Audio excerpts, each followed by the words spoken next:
Hello student, welcome to exam B. आज इस video में हम डिस्कस करेंगे आईबीपीएस आरआरबी पीओ 2022 में क्वांट सेक्शन में आए हुए कुछ क्वेश्चंस। तो चलिए देखते हैं आज हम जो क्वेश्चन डिस्कस कर रहे हैं वो हमारे 2022 एग्जाम में आए हुए हैं। ठीक है, प्रीवियस ईयर क्वेश्चन पेपर में जो मेमोरी बेस्ड क्वेश्चन है वो हम डिस्कस करेंगे कि इस टाइप के क्वेश्चन हमारे 2022 में क्वांट सेक्शन में आए थे। तो चलिए सबसे पहले जो हम डिस्कस करेंगे इसमें सबसे इंपॉर्टेंट टॉपिक हमारा नंबर सीरीज यानी नंबर सीरीज के कैसे क्वेश्चन आए थे। तो नंबर सीरीज में हमसे जो क्वेश्चन पूछे गए थे वो रॉन्ग टर्म सीरीज पूछी गई थी। ठीक है, तो उसी में देखते हैं। और रॉन्ग टर्म फाइंड करना एज कंपैरिजन मिसिंग टर्म के हमेशा क्या होता है, डिफिकल्ट होता है।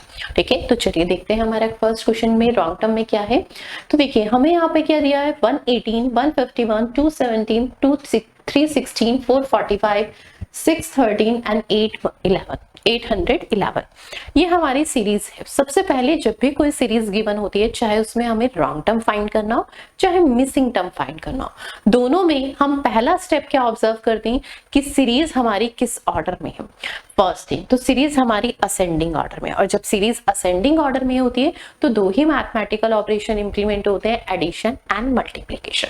यही अगर हम बात करें सीरीज हमारी डिसेंडिंग ऑर्डर में होती है तो दो ही मैथमेटिकल ऑपरेशन इंप्लीमेंट होते हैं, सब्ट्रैक्शन एंड डिवाइड। तो ये केस इस क्वेश्चन में क्या है, सीरीज हमारी असेंडिंग ऑर्डर में।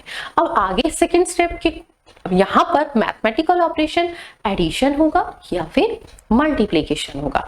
तो ये हमारे लिए मेन चैलेंज। तो हम फर्स्ट इस सीरीज के फर्स्ट टर्म और लास्ट टर्म का डिफरेंस देखते हैं और हर टर्म्स में मल्टीपल की पॉसिबिलिटी भी देखते हैं।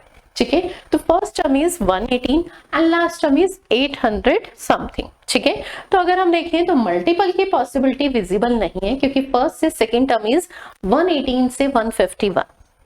ठीक है, तो डिफरेंस क्या है, बहुत ज्यादा हाई नहीं है। डिफरेंस क्या है, बहुत हाई नहीं है। तो मैथमेटिकल ऑपरेशन क्या होगा सॉरी, हमारा मैथमेटिकल ऑपरेशन क्या होगा, जाहिर सी बात है एडिशन। एडिशन है तो हम डिफरेंस करेंगे। डिफरेंस करेंगे तो चलिए देखते हैं कि हमारे पास ये क्लियर हो गया कि मैथमेटिकल ऑपरेशन इज एडिशन। तो हम डिफरेंस कर लेते हैं और डिफरेंस के अकॉर्डिंग हम ऑब्जर्व करेंगे कि इस सीरीज में कौन सी टर्म रॉन्ग है। ठीक है, तो हम फर्स्ट टर्म का डिफरेंस करेंगे तो ये हमारे पास कितना आएगा, 33। ठीक है, सेकेंड टर्म का डिफरेंस करेंगे तो कितना, 6 एंड फिर अगेन 666 एंड थर्ड टर्म का डिफरेंस करेंगे तो हमारे पास वैल्यू कितनी आएगी, 99। ठीक है, 217 और 216 में अगर हम देखें तो 100 और 1 लेस यानी 99 का डिफरेंस है। और अगेन डिफरेंस करते हैं तो ये 9 एंड ये 2 एंड 129। अब अगर मैं ऑर्डर में देखती हूँ 33, 66, 99, तो ये 33 का टेबल भी हम कह सकते हैं, 33 का मल्टीपल भी कह सकते हैं। और अगर हम अगेन डिफरेंस करते हैं तो भी 33 एंड 33। पर अगर 33 इंटू में 399 तो 33 इंटू में 4 129 नहीं होता। ठीक है, 33 इंटू में 4 129 नहीं होता। और अगर मैं 99 में 33 ऐड भी करती हूँ ना तो देखो तो 9 प्लस 3 इज 2 यानी यूनिट डिजिट पे 2, 9 तो पॉसिबल है ही नहीं। तो यानी इसका मतलब जो नेक्स्ट टर्म ऐड की गई है 129 कहीं ना कहीं ये रॉन्ग है। और अगर हम 33 ऐड करते हैं तो यहाँ वैल्यू कितनी आनी चाहिए थी, 132, 129 के प्लेस पे। तो हम इसे चेक कर लेते हैं। अगर 132 ऐड करते हैं तो हमारे पास यहाँ देखिए कितना आएगा, 448। और फिर अगेन मैं क्रॉस चेक करती हूँ कि ये वैल्यू सेटिस्फाई होती है या नहीं होती है। ठीक है, तो यहाँ पर फिर हमारा डिफरेंस कितना आता है, इस केस में हमारा डिफरेंस 165 यानी अगेन मैं इसमें 33 ऐड करूं तो ये वैल्यू सेटिस्फाई होती है। पर इससे प्रीवियस अगर हम इनका डिफरेंस करते हैं, ठीक है, तो 13 में से 5 इज 8। चलिए नेक्स्ट क्वेश्चन देखते हैं। तो नेक्स्ट क्वेश्चन हमारा क्या है, तो सीरीज हमारी असेंडिंग ऑर्डर में, और जब सीरीज असेंडिंग ऑर्डर में होती है तो दो ही मैथमेटिकल ऑपरेशन इंप्लीमेंट होते हैं, first is a addition and second is a multiplication. अगर हम फर्स्ट टर्म देखते हैं तो 18 and last term is 59। Difference high नहीं है, और डिफरेंस हाई नहीं होता तो mathematical operation is addition. Addition तो हम डिफरेंस करके देख लेते हैं यहाँ पे। तो first difference is 3, next difference is 2, next difference is 5, next difference is 7 and next difference is 11 and next difference is 30। अगर हम डिफरेंस को ऑब्जर्व करते हैं ना, लास्ट से देखिए 5, 7, 11, 13, ठीक है। 7 के बाद 9 नहीं है, 7 के बाद 9 डिफरेंस भी नहीं है कि अगर हम 2 2 या ओड नंबर की सीरीज की बात करते हैं तो नहीं है, तो इसका मतलब ये क्या है, all are prime number. Difference में कौन सी वैल्यू ली गई है, प्राइम नंबर की सीरीज। तो यहां से तो प्राइम नंबर की सीरीज का ऑर्डर बिल्कुल फुलफिल होता है, पर ये 2 और 3 रिवर्स हो रहे हैं, 2 और 3 रिवर्स हो रहे हैं, तो इसका इफेक्ट किस पे जाएगा कि ऐसी कौन सी वैल्यू को हम चेंज करें कि यहां पर डिफरेंस क्लियर सही हो जाए। तो वो देखिए क्या है, अगर मैं इस 20 की 1 की प्लेस पे 20 कर देती हूँ तो ये डिफरेंस कितना हो जाएगा, 2 का, और ये डिफरेंस कितना मेंटेन हो जाएगा, 3 का। तो यानी राउंड टर्म क्या है, 21। 21 के प्लेस पे क्या आना चाहिए, 20। चलिए नेक्स्ट क्वेश्चन देखते हैं। नेक्स्ट देखिए, IBPS RRB PO का आपको पता है नोटिफिकेशन आ ही चुका है और हमारा एग्जाम भी काफी पास है। देखिए, तो आप उसकी प्रैक्टिस के लिए मॉक टेस्ट अटेम्प्ट करना चाहते हैं तो हमारी वेबसाइट पे जाके फ्री मॉक टेस्ट अवेलेबल है, आप वहां से अटेम्प्ट कर सकते हैं। काफी अच्छे लेवल के क्वेश्चंस हैं उसमें, और जिस टाइप का हमारा एग्जाम आता है उसी टाइप के क्वेश्चंस आपको इस मॉक टेस्ट में मिलेंगे। तो आप हमारी वेबसाइट पे विजिट करके मॉक टेस्ट अटेंड कर सकते हैं। ऐसे ही सिमिलर IBPS RRB क्लर्क का भी, ठीक है, वो भी हम mock test free of cost, ठीक है, हमारी वेबसाइट पे अवेलेबल है, तो आप उसे अटेंड कर सकते हैं। चलिए थर्ड क्वेश्चन हमारा देखते हैं कि सीरीज में क्या है। सीरीज गिवन है, first term is 8, series ascending order में, तो ये तो क्लियर होता है, mathematical operation is addition and multiplication. First term is 8 और लास्ट टर्म इज 200 समथिंग, तो डिफरेंस बहुत हाई नहीं है, और जब डिफरेंस हाई नहीं होता तो mathematical operation is addition. Addition तो हम डिफरेंस कर लेते हैं, ठीक है, तो difference is 64। Next difference is 1 में से 11 में से 2 तो 9, 49। Next difference is 6, 36। Next difference is 5 and ये 2, 25। एंड नेक्स्ट डिफरेंस इज 6 में से 2 इज 4 एंड 1। और नेक्स्ट डिफरेंस अगर हम पहले देखते हैं 64, 49, 36, 25, ये ऑल आर क्या है, स्क्वायर, परफेक्ट स्क्वायर, ठीक है। 8 का स्क्वायर, 7 का स्क्वायर, 6 का स्क्वायर, 5 का स्क्वायर एंड अब 4 का स्क्वायर 16 होना चाहिए। अगर 182 में 16 ऐड करते हैं तो आपके पास यहाँ पर वैल्यू 198 आएगी, और जब 198 होगा ना, और यहाँ पर अगर हम देखें तो ये +9 सेटिस्फाई होगा, यानी 3 का स्क्वायर, ठीक है। तो रॉन्ग टर्म इज 196 और उसके प्लेस पे 198 आना चाहिए। नेक्स्ट हम देखिए, फर्स्ट टर्म इज 2 और last term is 3000 something, series ascending order में, तो ये बात तो क्लियर होती है कि मैथमेटिकल ऑपरेशन हमारा क्या होगा, मल्टीप्लिकेशन, क्योंकि डिफरेंस क्या है, बहुत ही हाई है, ठीक है। और जब डिफरेंस हाई होता है तो मैथमेटिकल ऑपरेशन मल्टीप्लिकेशन। तो हम, और सेकेंड इस सीरीज की बहुत इंपॉर्टेंट एक पहचान क्या है, इसकी फर्स्ट टर्म और लास्ट टर्म का जो फर्स्ट टर्म और सेकेंड टर्म का जो डिफरेंस है ना, वो 1 है, और जो फर्स्ट टर्म और लास्ट सेकंड टर्म का जो डिफरेंस होता है वो 1 होता है। तो हमें सबसे पहले यहाँ पे क्या रूल अप्लाई करना चाहिए कि 1 से मल्टीप्लाई एंड +1 की ही पॉसिबिलिटी होगी, ठीक है, 1 से मल्टीप्लाई एंड +1 की ही पॉसिबिलिटी होगी। नेक्स्ट में हम क्रॉस चेक कर लेते हैं, 3 की 2 से मल्टीप्लाई करती हूँ तो 6 एंड +2 करने पे आपके पास 8 आता है, सेटिस्फाई होता है, ठीक है। नेक्स्ट अगर हम देखते हैं तो आपके पास क्या है, 3 से मल्टीप्लाई, 8 की 3 से मल्टीप्लाई 24 +3 27 भी सेटिस्फाई होता है। 24 की 4 से मल्टीप्लाई, देखिए 25 की 4 से 100, 2 की 4 से 8, 108 +4 112, ठीक है, तो यानी ये भी सेटिस्फाई होता है। और अगर मैं 112 की 5 से मल्टीप्लाई करती हूँ तो 100 के 5 से 500, 12 के 5 से 60, ठीक है, और 5 ही ऐड करती हूँ तो मेरे पास वैल्यू कितनी आनी चाहिए, 565, पर यहाँ पे क्या है 560, तो इसके प्लेस पे क्या आना चाहिए 565, यानी रॉन्ग टर्म इज 560। चलिए नेक्स्ट क्वेश्चन देखते हैं। Next question is 451, first term and last term is 700। तो ये बात तो क्लियर है कि mathematical operation is addition, series ascending order में, तो हम क्या करेंगे, डिफरेंस करेंगे। डिफरेंस देखते हैं,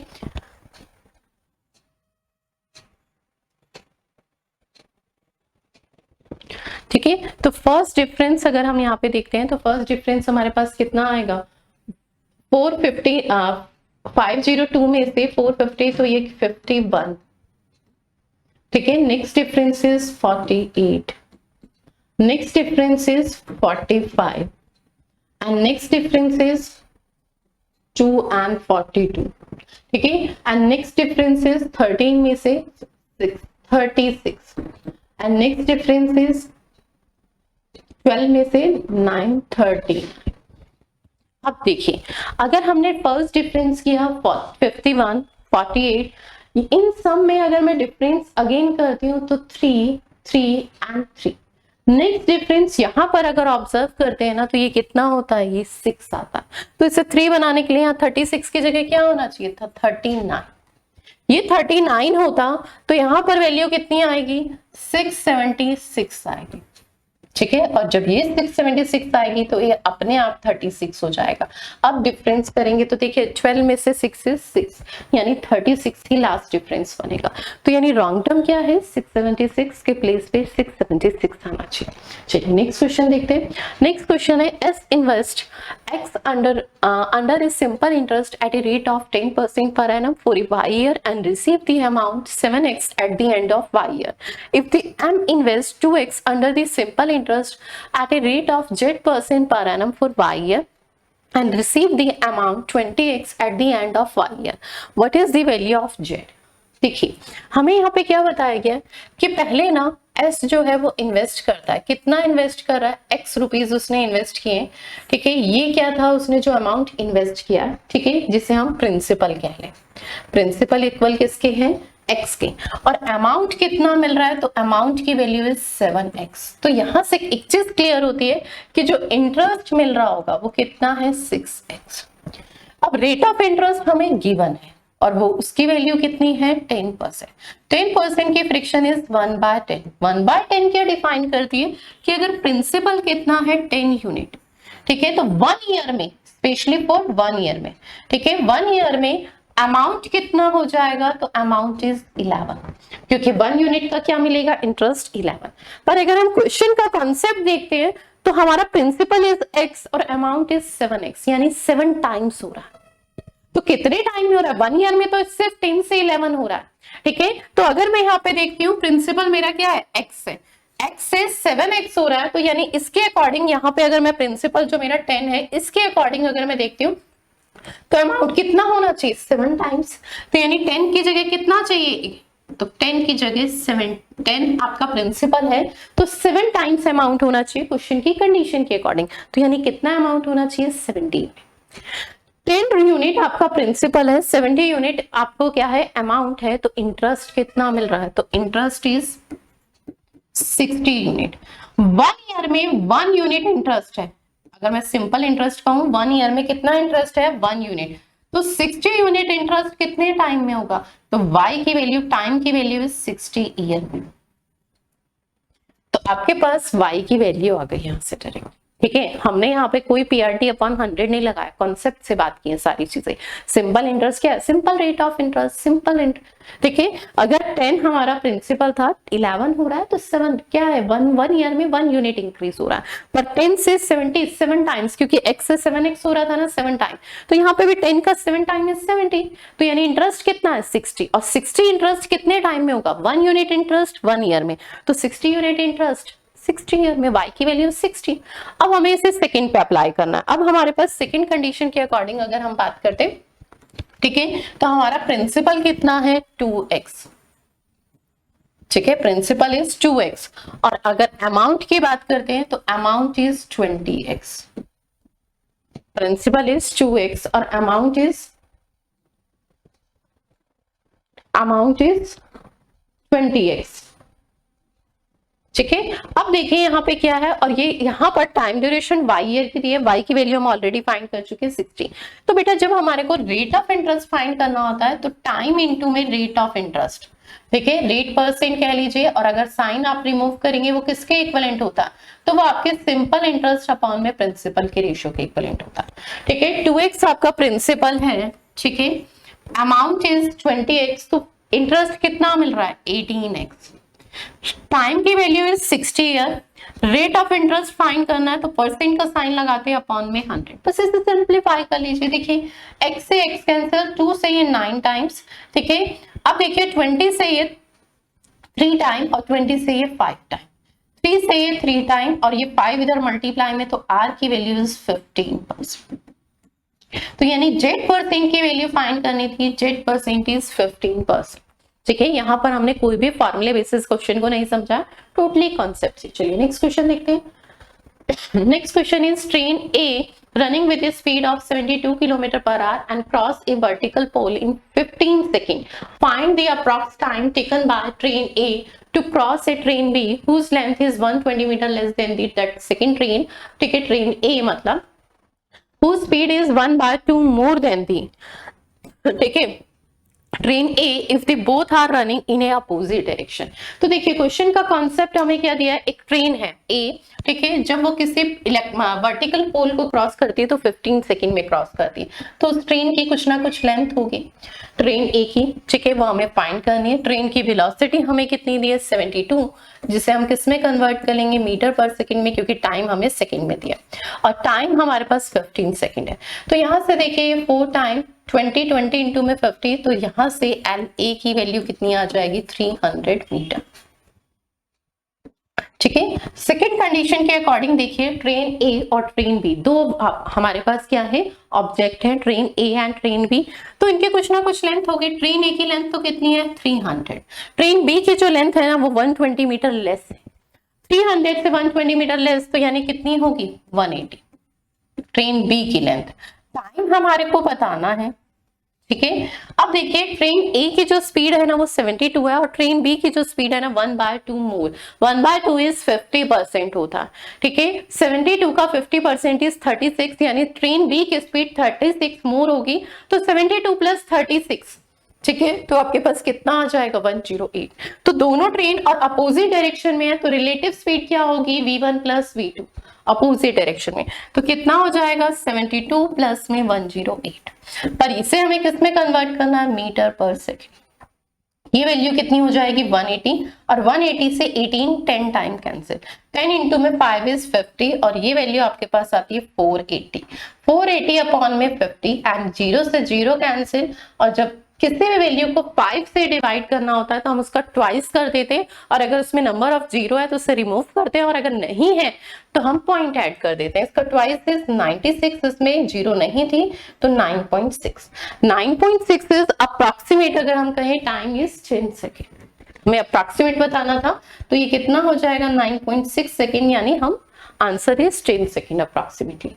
Next question is A and B enter in a business and investing X plus 70 and X minus 50 respectively. After 1 year they invest the 60 rupees more and 120 rupees more. After 2 years the ratio of profit share of A to B is 9 ratio. देखिए हमारे पास profit हमेशा किसके equivalent होता है, तो profit हमेशा investment into time की respect में होता है, इन्वेस्टमेंट इनटू टाइम के रिस्पेक्ट में होता है। तो देखिए पहले ए का इन्वेस्टमेंट इनिशियली कितना था X प्लस 70, और ये कितने टाइम के लिए था 1 ईयर के लिए। अब इन्वेस्टमेंट आफ्टर 1 ईयर कितना हो गया है, तो इसमें 60 रुपीज और ऐड हो गए, तो X प्लस 70 और 70 प्लस 60 करती हूँ तो डायरेक्टली लिख रही हूँ मैं 130 हो जाएगा, और ये भी कितने टाइम के लिए 1 ईयर के। बी की बात करते हैं तो बी का initial investment is X minus 50 और कितने टाइम के लिए 1 ईयर के लिए, प्लस X माइनस अब 120 ऐड हो रहा है तो कितना आ जाएगा आपके पास प्लस का 70 और कितने टाइम के लिए 1 ईयर के। देखो 1 से मल्टीप्लाई है तो जाहिर सी बात है ये वैल्यू ऐड हो जाएगी, क्या होगी 2x प्लस में 200 एंड ये हमारे पास क्या होगा 2x प्लस में 20। ये हमारे पास क्या है, इनके प्रॉफिट शेयर में रेशियो होना चाहिए, और प्रॉफिट शेयर में रेशियो क्या है 9:8, तो बस रख दीजिए सिंपल 2x प्लस में 200 अपॉन में ये हमारे पास किसका a का और ये हमारे पास b का, 2x प्लस में 20 किसके इक्विवेलेंट है 9:8। क्रॉस मल्टीप्लाई कर देंगे आपके पास x की वैल्यू आ जाएगी, x की वैल्यू आ जाएगी, हमें x की वैल्यू ही फाइंड करने के लिए कहा गया है। तो इस क्वेश्चन का आंसर आप लोग कमेंट बॉक्स में देंगे कि x की वैल्यू क्या आ रही थी, ठीक है। चलिए थैंक यू सो मच, मिलते हैं इसी का सेकेंड पार्ट में नेक्स्ट वीडियो में डिस्कस करूंगी। अभी हमने IBPS RRB PO 2022 में आए हुए कुछ क्वेश्चन डिस्कस किए हैं, जिसमें से कुछ अर्थमेटिक के क्वेश्चन और कुछ नंबर सीरीज के क्वेश्चन। नेक्स्ट वीडियो में हम अर्थमेटिक के क्वेश्चन, क्वाड्रेटिक इक्वेशन के क्वेश्चन एंड DI डिस्कस करेंगे। तो आप लोग इस सीरीज में जुड़े रहिएगा, हमारे चैनल को लाइक सब्सक्राइब कीजिए और वीडियो को लाइक एंड शेयर कीजिए।